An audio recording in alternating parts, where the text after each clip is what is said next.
Hey, ladies and gents, welcome back. This is going to be something that I haven't done in a while. Basically, this is just going to be a Dragon Ball What If, and it's pretty much only like the second one on the channel, if I remember correctly.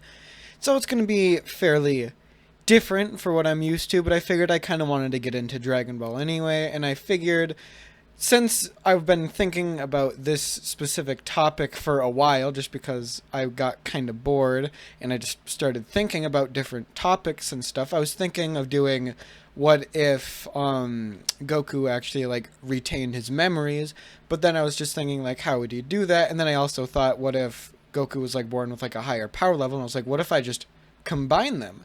So basically in this Goku, because of the fact that Bardock is born with like a higher power level and therefore is more of like a Saiyan elite instead of a low class warrior, he gets sent on higher ranking missions and gets more Zenkai boosts and different things like that. So in general, he's just a lot stronger, which would make his kids stronger too. So Raditz and Goku are both born with much higher power levels than what they usually are. I'm not going to go into what Raditz's actual power level is until we get to that point in like the Saiyan saga. But I'm just going to say that Goku was born with a power level of 75. And I believe in the original he's born with a power level of like 2, so that's like a massive boost to his actual power level. But just because he was an elite Saiyan doesn't mean he was like strong enough to take down Frieza and different things like that.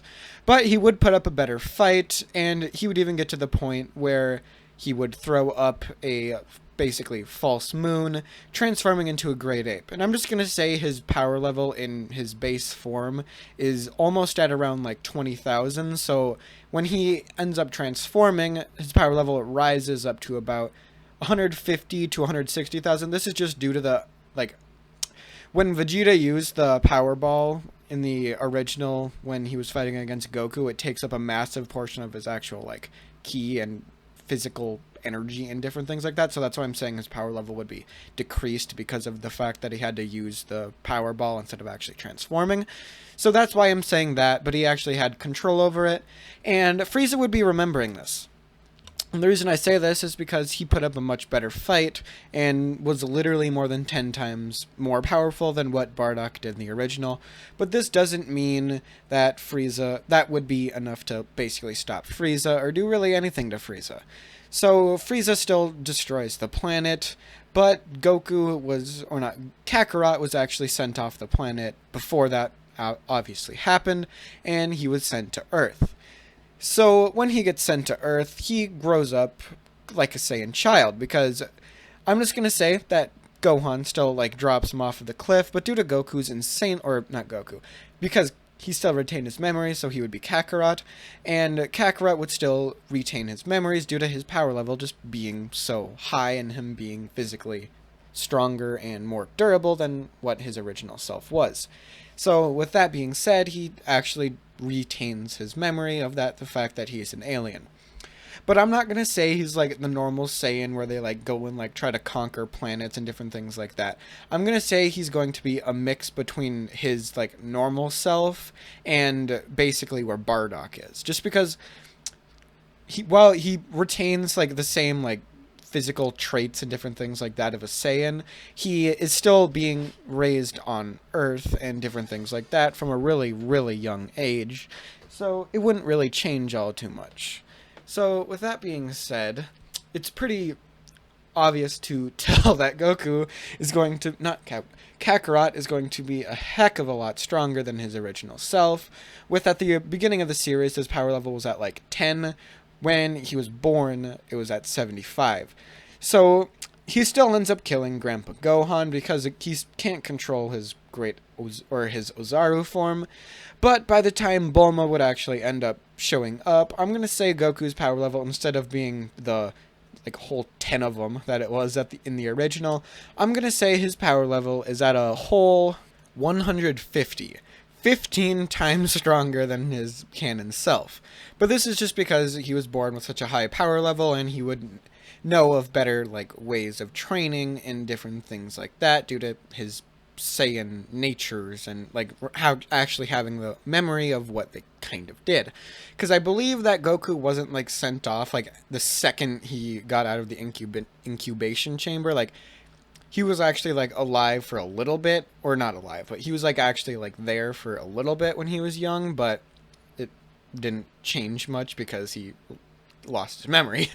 So I'm just going to say that he retained some of that memory, or all of that memory, and he actually knew of better training methods. So he got a heck of a lot stronger than what he did in the original, and Bulma would basically explain what the Dragon Balls were, and Goku, or not Goku, Kakarot would get excited by this and show him, or show Bulma that he actually has one of the Dragon Balls with the 4-star. So they go around and they're using the Dragon Radar to basically gather up all of the different Dragon Balls, and as they're basically going through and fighting everybody, Bulma quickly realizes that this isn't just some normal kid. He's like insanely overpowered. So she's like, "Why are you so strong?" And he's just like, "Oh, I'm an alien." He isn't really afraid to admit this at this point, just because I don't feel like he would be. Like his normal, like he still has that personality that's like, "Oh yeah, I'm an alien." So he basically just tells her, he's like, "Yeah, I'm not actually from here. I'm not human. I'm something called a Saiyan." He kind of explains at least what he knows of his backstory, of how like he was sent off his planet at an insanely young age, and all he can really remember is a few of like the ways of the Saiyans and what his parents' names and what they look like are. So Bulma would be like, "Oh, that's kind of sad." But she would also be a little bit more interested in Kakarot, because he's more mature, basically, in the way that, like, he's more mature. Like, there's no other really way to put it. He's just more mature, and he isn't, like, as basic. He's actually a little bit smarter, he's more mature, and he's just not as, like, I don't know exactly how to put it. He's just not as, like, laughing gas kind of the version that we normally get in the original Dragon Ball. So they go through, and as Bulma and Kakarot are traveling through getting the different Dragon Balls, Bulma is starting to actually gain a liking towards Kakarot.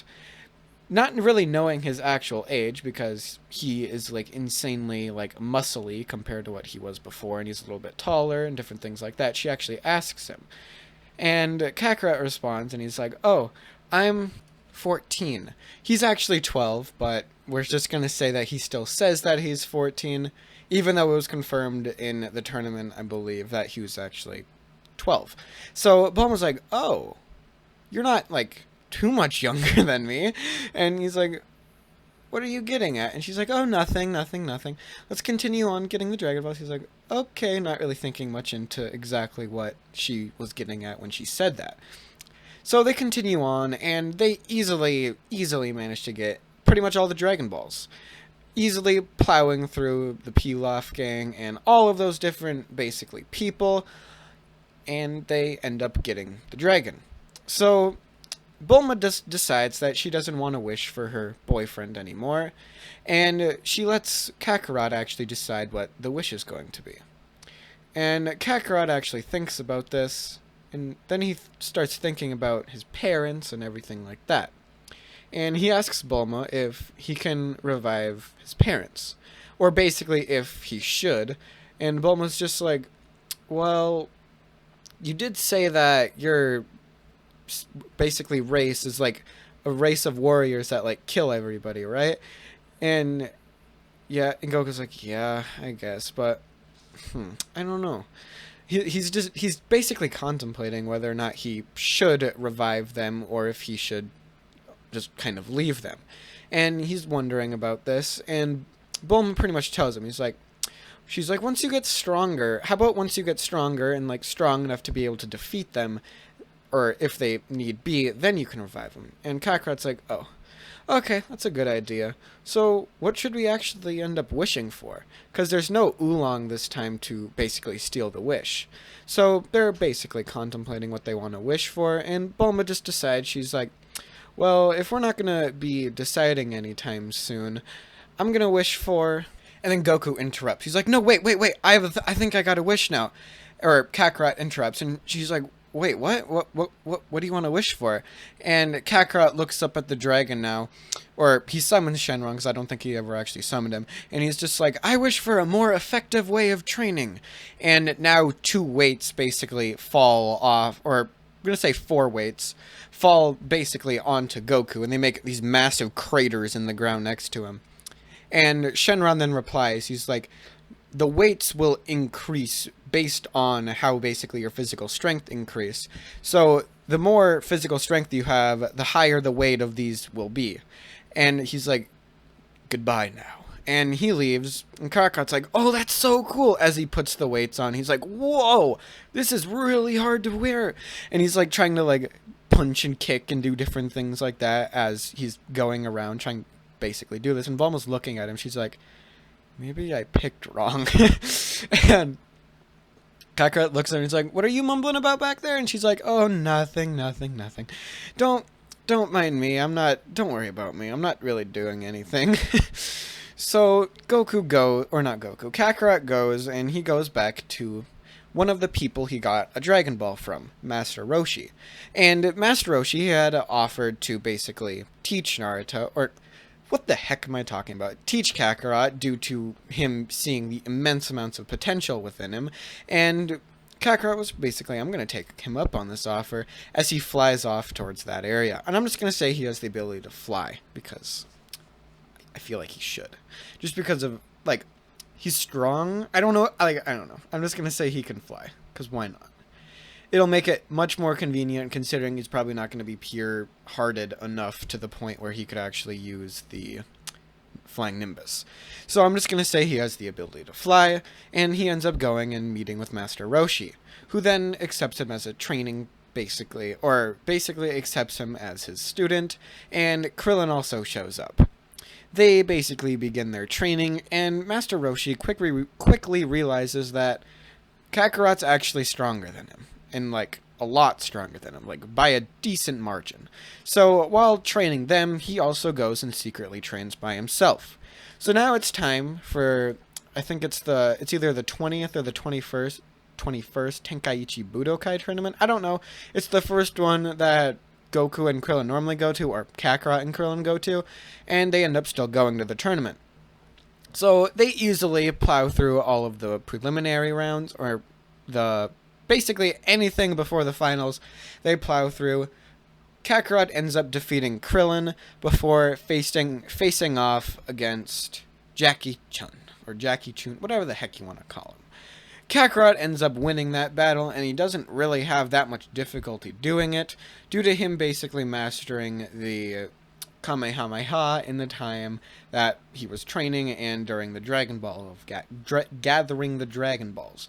He mastered the Kamehameha during that time, and he overpowered Master Roshi's Kamehameha, forcing him to basically not win. So Kakarot would end up winning, but this doesn't actually end up getting to his head, because he's never actually, like, lost yet. But he's still, like, he's not, like, really cocky, I guess you could say, because, like, he knows what loss is, I guess you could say, due to him losing Master Gohan, or his grandpa Gohan. So they continue on with their training for the next few years, until it's basically I'm pretty sure, like, legit, it just skips a year or two, and then it just goes to the next tournament. So that's what I'm gonna do, I guess. So it goes to the next tournament, and at this tournament, they go through. Kakarot wins again, and wins 2 years in a row. But from a distance, he hears Krillin basically scream. And he runs over there, but he's too late. Krillin is dead, and there's this weird demon mark basically left. And Master Roshi is actually there at this point, like he's not in his Jackie Chun, whatever you want to call it, outfit, and he's like, oh no, as he remembers back to basically when Demon King Piccolo went around and did all of his treasonous acts, I guess you could say. So he basically explains to Kakarot exactly what's going on, and Kakarot's like, I'm gonna go test myself against him. And Master Roshi's like, wait, no, before you do that, you have to go to this place. It's a massive tower, and I want you to climb to the top of it, and there's somebody there who can make you stronger. So Kakarot goes there, and he's like, okay, whatever. If you want me to go there first, I will. Not really letting his rage get the better of him, and he goes to Master Korin's, basically, massive tower. And after going there, he climbs up to the top of it, and he pretty easily manages to get the supposed ultra, whatever you want to call it, divine water, before explaining to Korin his situation of needing to defeat King Piccolo. So Master Korin would basically be like, okay, I'm gonna give you the actual ultra divine, whatever you want to call it, water. And Kakarot's like, wait, that wasn't the actual stuff? And he's like, no. And you probably didn't gain much of a boost from it just because, like, you got it really easily from me. So Kakarot's like, oh, okay. He's like, okay, well, here's some senzu beans, and I'm gonna teleport you to this weird ice cave looking thing, and you have to go find this ultra divine water looking thing. So after traversing through it, Kakarot manages to get to the water, and he drinks some of it. It's basically poison, but he's actually able to survive it, and he wakes up. With his power level now being at that around, I'm going to say 600. He's really powerful at this point. So Kakarot gets up, and he's like, whoa, I feel really powerful now. I feel like I could take on basically anyone. And he gets up, and he's about to go basically take on King Piccolo, who's already wished for his youth and has killed Shenron. So Kakarot shows up at the surface, and he's like basically just looking at King Piccolo, and he's just like, you! I want to fight you! Get over here! And King Piccolo's just like, huh, what are you gonna do to me? As he sends some of his basically children after him. Kakarot obviously really easily manages to take them down due to him like more than twice as strong as his normal self at this point, and he easily manages to take down King Piccolo as well, before going to Kami after learning about him from Master Roshi and Korin. So he uses his power pole, and he goes up to basically where Kami is, before Kami repairs Shenron and tells him that he wants to train Kakarot. I legit almost called him Naruto again. To train Kakarot for a few years, until the next tournament arrives, where he can finally finish off Piccolo because he sent off an offspring with basically all of his power. So Kakarot stays up there, and he basically trains, and he hears about this hyperbolic time chamber. He doesn't end up like doing anything with it, I don't think, but he does know about it, and since he's more intelligent, he might actually remember it for some of the future upcoming things, basically. So he goes back, and he's actually like almost an adult at this point now, and he shows up at the tournament grounds. He signs up, and he once again reunites with his friends, with Bulma, Krillin, and Master Roshi. And Yamcha didn't actually go to like the Turtle Hermit School because he wasn't really like invited to it, I guess you could say. So this is where they... Never mind. Like, Tien and Chiaotzu would probably end up still joining, but I don't think Yamcha and... I don't remember... Piao or whatever his name is. That weird little blue creature that can, like, shapeshift. He, as long as Oolong... Or Oolong is not actually part of anything, and neither is he or Yamcha. So basically, they're not really part of the Z Fighters at this point. So they enter the tournament, and Kakarot at this point is just too strong for basically anybody. I'm going to say his power level at this point is probably around that of like 12 to 1300. So he easily manages to take down literally everybody, including Piccolo and everybody like that. And he easily wins. He doesn't actually kill Piccolo, and he ends up giving him a Senzu Bean and says, get stronger so that I can basically fight you later on because I want a good challenge. And Piccolo's like, you're gonna regret that, before basically leaving. So now I don't think Goku would have promised to Chi-Chi that he's gonna marry her at this point. And because he's like smarter, he knows exactly what marriage is, and he's like, yeah, hell no, I don't know, I'm not doing that shit. He's like, nah. He's like, that's too much of a commitment for me. So Chi-Chi would be like, she wouldn't actually like be like, so are you gonna keep up with your promise or anything like that, because there never was a promise. But I'm gonna say that Bulma at this point is actually starting to gain more and more of a liking towards Kakarot at this point, due to he's basically kind of like Vegeta was at this point. At least like Vegeta was in like past the Buu saga and into Super. Like he's basically like that kind of a person. He's basically like a mixture of Vegeta and like Bardock, I guess you could say, in a way at this point. So he basically continues on with everything that he's doing. He eventually ends up dating / marrying Bulma, and they have a kid. They name the kid Trunks, just like they do in the original, except the kid looks, it's like, how would the, I'm gonna say the kid, or Trunks, looks pretty normal, and he's born with like the same power level, just because Goku is more of a or Kakarot is more of like a prodigy in this part. He's not as much of one as like Vegeta is, but I'm just gonna say he's born with like around the same power level. So that happens, and this is where Raditz would show up. So Raditz comes down to Earth, and instantly all of the Z fighters actually sense him, and Raditz is like using his scouter to basically scout around all the different power levels, and he senses a few different power levels basically. And after sensing all of these power levels, there's only really 2 really high ones. There's one at around 500, and there's one that's around 15 to 1600, I'm going to say. And he goes down to the lower one just to basically see exactly what's going on at this point. And there he sees this weird green man. He easily manages to be like, yeah, nope, to Piccolo, and then he leaves to go after the higher power level. After going over to where Kakarot is, he's like, why, hello, brother. Kakarot looks up, and not really recognizing Raditz, because again, he doesn't like have memory of him. He's just like, he takes in the fact that he has a tail and the battle armor and all of that different thing, as well as his scouter, and he's just like, you're a Saiyan, aren't you? And Raditz would look down and he'd be like, oh, so you remember me, do you? And Kakarot would be like, no, I don't remember you, but based on basically how you look, I can basically predict or tell that, yeah, you are a Saiyan. And Raditz would basically tell him, he's like, yeah, I'm your brother. And Kakarot would be like, oh, okay. He doesn't really have a reason not to believe it, because he knows of his past and different things like that. And Raditz would basically tell him, he's like, you have to join me and my basically companions in our fight against Frieza.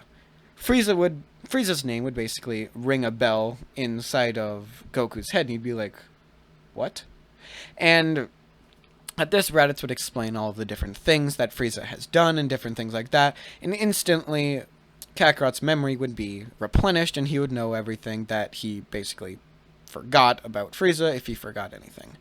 So he'd be thinking about this, thinking about his family and all of these different things, and he would basically tell Raditz, he's just like, are you the leader of your little group? And Raditz would be like, no, I'm not, but I can take you back to meet him. And Kakarot is basically looking around at his friends and different people that are around him, and he's just like thinking, he's just like, well, I can't just leave them. And he basically tells Raditz, he's just like, where would we have to go in order to fight this Frieza character you're talking about? Raditz would basically tell him about where Frieza would be, or like Frieza Planet, I don't remember which one it was, and Kakarot would basically explain the Dragon Balls and say, I can teleport all of us there using them. And obviously Vegeta and Nappa would hear about these Dragon Balls, the wishing orbs, as well as Frieza's little henchman, who would eventually tell Frieza. So they would end up basically, I'm going to say they end up going to Namek, just because that's where they heard the original, like, tale of the wishing orbs, I guess you could say. So they ended up going to Namek. This is due to basically Vegeta and Nappa.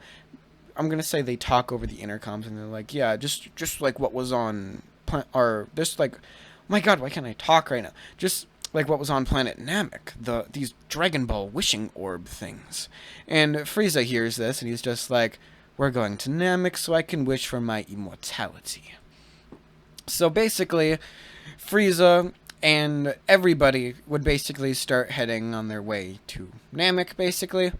But Vegeta and Nappa would start heading towards Earth. Kakarot and Raditz would basically begin training together, just trying to increase their strength. And Raditz would be basically astonished by the strength that Kakarot has. I'm going to say Raditz's power level is at around 2 to 2200 at this point, like 2000 to 2200. And Goku, or Kakarot without his weights, is around 2000. He's just like, whoa, you're a lot stronger than I thought you were going to be, especially considering you've been training on this planet with really weak gravity comparatively to where I am. And Kakarot would basically ask exactly what he means by lower gravity, and he would explain these, like, that the gravity on his planet is stronger than what it is here. And Kakarot would get an idea, and he'd go to his wife. And he'd be like, can you make some kind of gravity chamber and incorporate it into a kind of like a spaceship? Because they know that they're going to have to go to Namek after this. And Bulma's like, okay, whatever. Because, like, she is mad that Kakarot is planning on leaving, at least even if it is for temporarily, but she's like, okay, whatever, you're my husband, I guess I'll have to support you, whatever.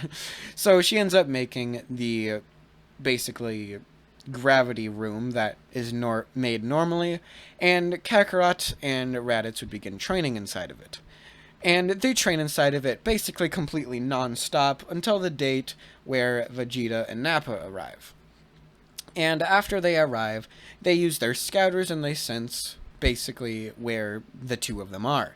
And they sense 2 power levels. These 2 power levels are at a respective 100,000 and another at around 60,000. And they're like, what the fuck? What is happening? And they fly over there immediately. And there they see Kakarot and Raditz basically training together.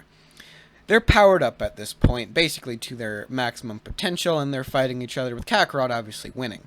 Kakarot is the one at 100,000, while Raditz is at the one with 60,000. And they're like, how did you guys get so powerful so quickly? And they explain the gravity room that they were in. And they're like, oh, interesting. And then, basically, Kakarot explains to them that they can train with them on their way to this planet called Namek that they're going to end up going to, because they also incorporated the gravity room to basically be like a spaceship too.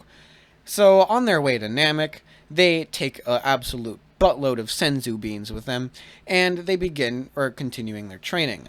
And the reason that Kakarot had such a high or low power level, depending on what you're thinking about it, his power level would have been higher if he did the same kind of training he was doing when he was going to Namek, but he was doing a lot like lighter training than that. But he also had an entire year to do the training, so he got a little bit more of a boost than he did in the original. But he did train for a much longer amount of time. So on their way to Namek, they all do like intense training. Like even more intense than what Goku was doing, and they're constantly sparring with each other, and basically the entire time they have the gravity cranked up to 100 times once Vegeta and Nappa get used to it. So once they get used to it, they spend the rest of their time sparring and basically fighting and doing basically all kinds of workouts in over 100 times gravity, and they get massive boosts in power. This is probably going to be my last to like second last actual like power level reading, just because like after that I'm probably going to do power scaling just to like because like power levels are kind of redundant after the Namek saga. So with their power levels being at a respective, we'll start with the highest, which is obviously Kakarot. I'm going to say he is at around 300,000. Next is Vegeta, who obviously pretty quickly surpassed Raditz, who's at 250,000. Raditz is next with the power level of 150,000, and then Nappa at 120,000. So they end up going to Namek, and they fly around gathering all of the different Dragon Balls, after obviously Kakarot obviously said goodbye to Bulma and all of his friends before leaving. And Vegeta, Nappa, and everybody didn't like threaten to destroy the Earth due to already having Kakarot on their side, and knowing the sheer amount of strength that he had when they first arrived. When they got there, they wouldn't have been able to do literally anything to him. So, they obviously arrive on Namek. They go and they get a few of the Dragon Balls using the Dragon Radar that they have, and they eventually end up going to Guru. Guru would unlock the potential of Raditz and Kakarot due to sensing the basically good in their heart, but he would not unlock the potential of Vegeta or Nappa due to like sensing the malice and basically all of like the negative emotions and feelings coming off of them. So this brings Raditz's power level up to around 250,000, basically surpassing Vegeta at this point, and Goku's goes up to about, I'm gonna say after like a little bit of time in like fighting some people, his goes up to around 1 million at this point. So this is where obviously the Ginyu Force would get called down just because like the massive power levels going around, and the Ginyu Force comes down and Captain Ginyu would eventually try to swap bodies with Kakarot. And after he does that, Vegeta and everybody else team up against him because again he can't use what Kakarot's full power is, and they completely wreck him. He is like not really standing anymore. He's like barely alive at this point, and due to them being out of senzu beans, they have to put him in a basically healing chamber in order for him to survive. So they put him in a healing chamber, and they go and they basically challenge Frieza. So they challenge Frieza, and they don't have a chance to make their wishes yet. So they think that they're strong enough at this point to really do anything to Frieza. I'm gonna say Vegeta after that fight got a small Zenkai boost, and he's now at around 400,000. And Raditz and Nappa are basically at where they were. And, well, Raditz is at 300,000 now. This is just because the potential unlocked, like, constantly, like, increases it, at least for, like, a limited amount of time. So he's at around 300,000 at this point. So Vegeta thinks, he's like, whatever, we might be able to take him on, especially if I use my Grade 8 form. So they end up going and they find where Frieza is, and they begin their battle with him. And this is where obviously like Dende and everybody else comes in, because they stand absolutely no chance against him. And he would basically death beam Vegeta. Vegeta would end up, like after some hesitation from Dende, get healed by Dende, getting a massive Zenkai boost, bringing his power level up to around like 2 million. Frieza transforms into his third form and begins fighting with Vegeta again, but he's still losing. He ends up having to transform into his fourth form before being like, and I'm only using about 5% of my power, before basically shooting a little bit of a death beam through Vegeta's heart. Dende would once again heal Vegeta, and at this point, Frieza would just be looking at it. He's like, that's why you monkeys kept coming back, as he shoots a death beam through Dende, killing him instantly. Vegeta stands up now.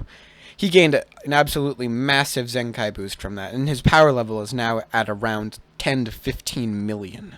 He challenges Frieza once again. Frieza has to power up to around 10%, but even with Vegeta being the strong, he is still no match for the sheer amount of power that Frieza has. And then everybody senses it. Even Frieza, who can't sense energy, Vegeta, Nappa, and everybody else can due to their training with Kakarot, even Frieza senses it. Goku has finished healing. And he gets out of the basic tank now, and he's walking out, and he flies over to where Frieza is. Frieza reads his power level. This is going to be the second last power level due to he hasn't done anything yet. So Frieza reads his power level, and he's like, 20 million? A Saiyan monkey at 20 million? What are you talking about? How is this even possible? And that still happens. And he would basically begin fighting with Frieza now, and Frieza has to power up some more. He powers up to about 33%, and he's completely wrecking Kakarot at this point. And Kakarot's like, how? How can I not power up further? Why can't I beat him? And Frieza's just laughing at him now. And he's just like, how about I show you a little bit of pain? As he basically levitates Raditz before shooting a death beam through his heart and exploding him. Kakarot's looking at this, and tears start forming from his eyes. His brother was just killed in front of him. He now looks towards Frieza, and in a really deep voice he says, "You'll regret that," before a massive, basically, aura erupts around him. Oh my god, I cannot talk. His hair turns golden and his eyes blue. He now flies up towards Frieza. And with the massive boost that he just got, and the fact that he was at a 20 million power level before, this is going to be the very final power level that I give. And his power level is now at 1 billion. His power level is at 1 fucking billion. And he absolutely wrecks Frieza now. Frieza does manage to get his little death ball off. They wish for everybody but Frieza and Kakarot to be basically wished off of the planet and back to Earth. So Kakarot is challenging Frieza now, and he is basically just toying with him at this point. His power level is so high that Frieza can't do jack shit to him. He is just getting thrown around, and he can't do literally anything to how basically powerful Kakarot is at this point. And he's just absurdly strong. Like, his strength level is just off the charts. He's way too powerful for Frieza to deal with. So, just because of the fact that Kakarot was toying around with him, it's basically about to be like the time for the planet to explode. Kakarot just straight up kills Frieza. He doesn't really care. He doesn't have that much mercy that he does in the original. So he straight up kills Frieza, and then he goes around looking for a ship. He eventually does find a ship, and he doesn't really know what he's doing. He's just trying to get off the planet as quickly as possible, so he just rams a bunch of different buttons, and the ship takes off. He doesn't actually get knocked out due to not being that injured at this point, and he flies off in some direction that he doesn't really know where he's going, before crash landing onto some planet. He crawls out of the spaceship, and he's looking around, and he sees a bunch of weird purple men, I guess you could say, with like these weird things looking around them, or like these weird like orange things on their face, or yellow things on their face. And eventually he finds out that these are the Yardratians, and he begins He begins training with them. He ends up learning the instant transmission, and he obviously gains a physical boost to his already insane base form.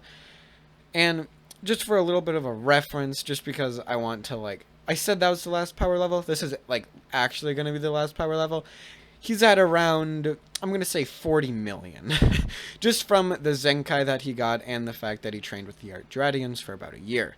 So instead of taking the spaceship back, he ends up instant transmissioning back to Earth.